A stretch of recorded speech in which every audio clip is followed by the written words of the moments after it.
শেখ হাসিনাকে দেশে ফেরানোর দাবিতে শোডাউন করেছে আওয়ামী লীগের নেতাকর্মীরা। এ সময় সংঘর্ষ হয়েছে। স্থানীয়দের রাস্তা থেকে সরিয়ে দিতে গেলে সেনাবাহিনীর সদস্যদের উপরে তারা ইট পাটকেল ছুটতে থাকে।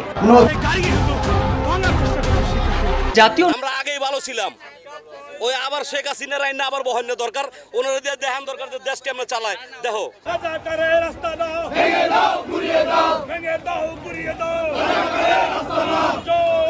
দেশে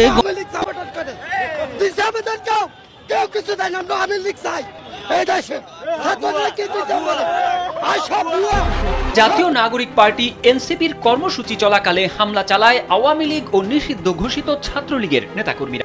বাংলাদেশে যত অর্জন সব আওয়ামী লীগের দ্বারা হয়েছে, এই বাংলাদেশে যত অর্জন বঙ্গবন্ধুর দ্বারা হয়েছে, এই বাংলাদেশে যত অর্জন শেখ হাসিনার মাধ্যমে হয়েছে।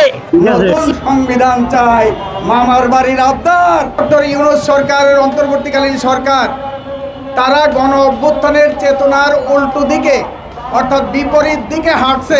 আওয়ামী লীগ দেশ ত্যাগের পর আওয়ামী লীগের নেতাকর্মীদের উপর নেমে এসেছে অত্যাচার, নির্যাতন, হামলা, মামলা, গুনগুনের মাধ্যমে নিঃশ্বাস করার পায়তারা চালিয়ে দীর্ঘ 1 বছর ধরে।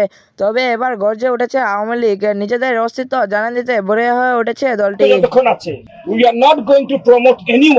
যে দেশের বিরুদ্ধে পূর্ব ঘোষিত কর্মসূচিতে নিষিদ্ধ ছাত্রলীগের হামলা, এরপর দফায় দফায় আইনশৃঙ্খলা বাহিনীর সাথে চলতে থাকে ধাওয়া পাল্টা ধাওয়া, ইট পাটকেল ও টিয়ারশেল নিক্ষেপ।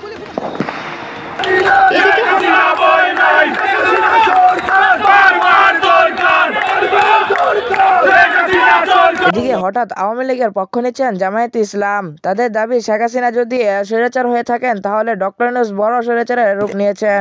আমাদেরকে বলা হয় ফাঁসি পর্যন্ত আমাদেরকে অপেক্ষা করা লাগবে না, তার আগেই আমাদেরকে শেষ করে দেওয়া হবে। আমাদের প্রশ্ন হলো, হাসিনাকে কেন দাঁড়িয়েছেন সেই জবাব দেন। হাসিনা তো নিজের হাতে কাউকে খুন করে নাই, হাসিনা তো নিজের হাতে কাউকে অত্যাচার করে নাই।